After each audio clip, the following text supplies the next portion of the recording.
everyone, Linda here, the scrapbooking photographer. Welcome to my channel and thanks for stopping by.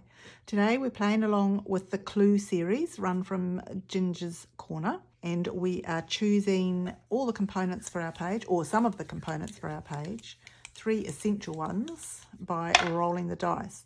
First thing we do is find out our suspect, which in this case is number 2, Colonel Mustard. To find out the murder weapon, we roll again and get number 5, which is the wrench.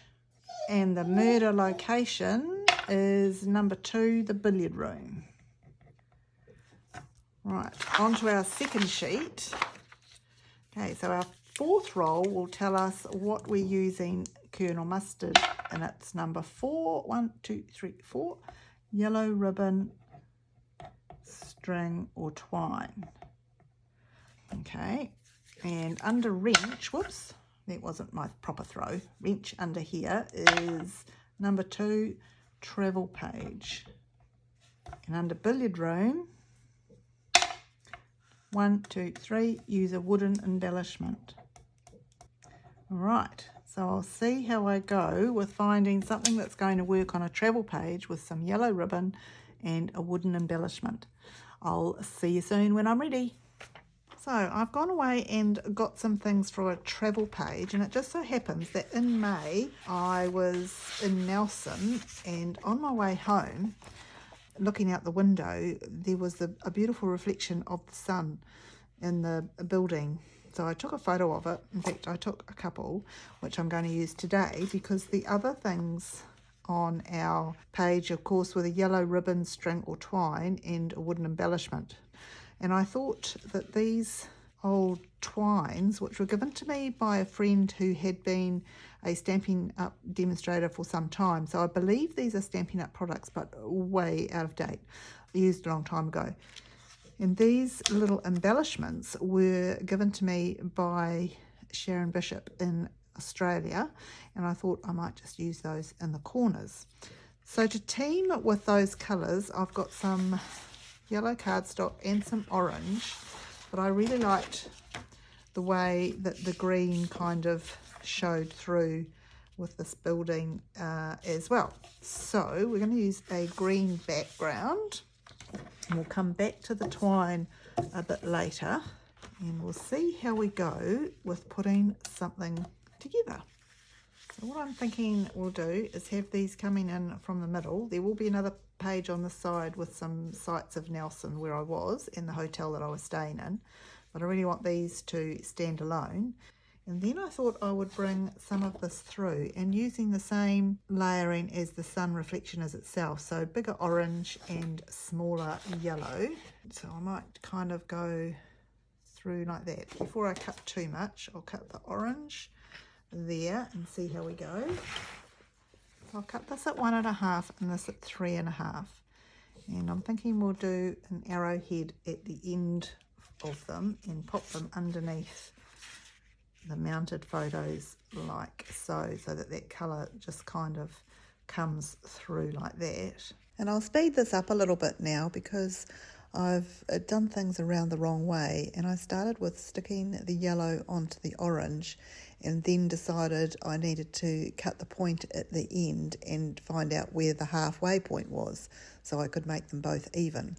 So I'll use the Versamat to just mark halfway on both the orange and the yellow, and that's when I realised that they weren't quite lined up, so I have to unstick it and line them up and stick it back down again. And the yellow piece is an A4 cardstock from Stampin' Up, and the orange is one of their new two-tone cardstock with the white core. So the orange piece is slightly longer than the yellow, which works well for this because it means we've got a bit of an overlap to have the orange coming out further at the point. So all I've really done is, once I've marked the point at the tip, then gone down the side and measured the same on each side so that I've got a point on the side to work towards with the scissors from the point at the top. So that way we've got them overlapping, and they should be roughly the same, maybe not perfect, but you can see there I am just eyeballing across the orange bit to get the start point for that trim.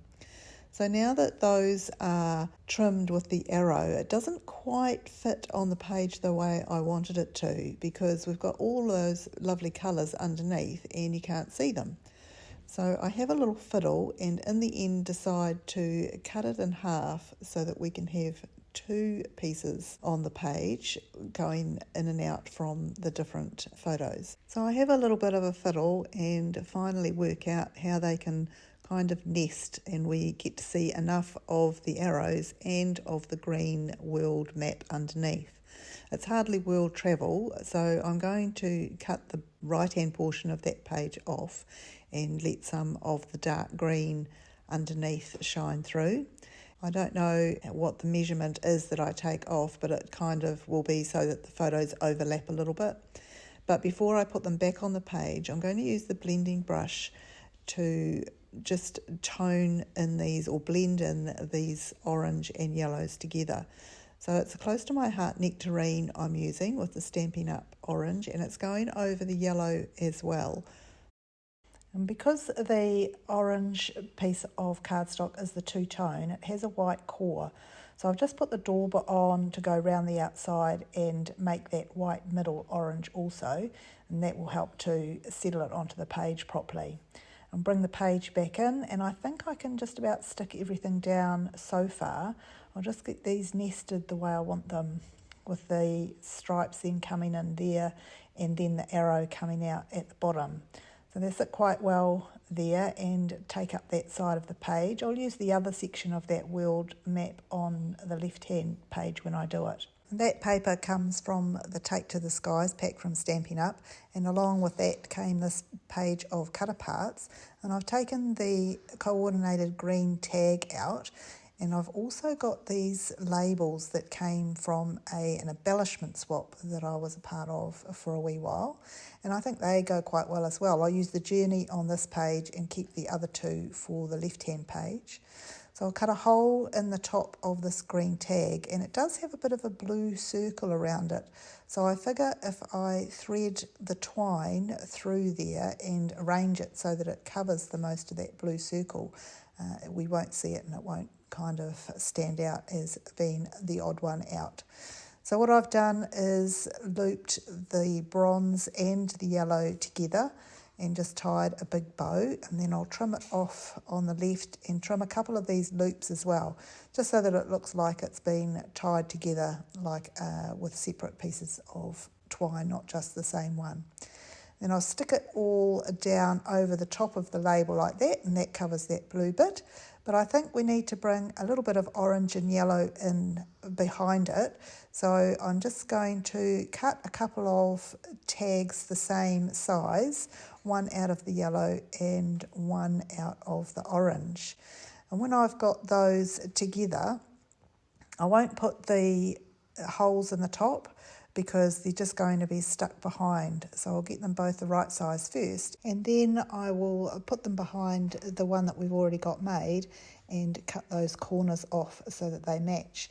You can see me here just lining it up behind, and again it would have been a lot easier to do before I tied the twine on, but that's just the way it is. So I'll cut those corners off and then just try them on the top of the page there with the yellow and orange peeping out.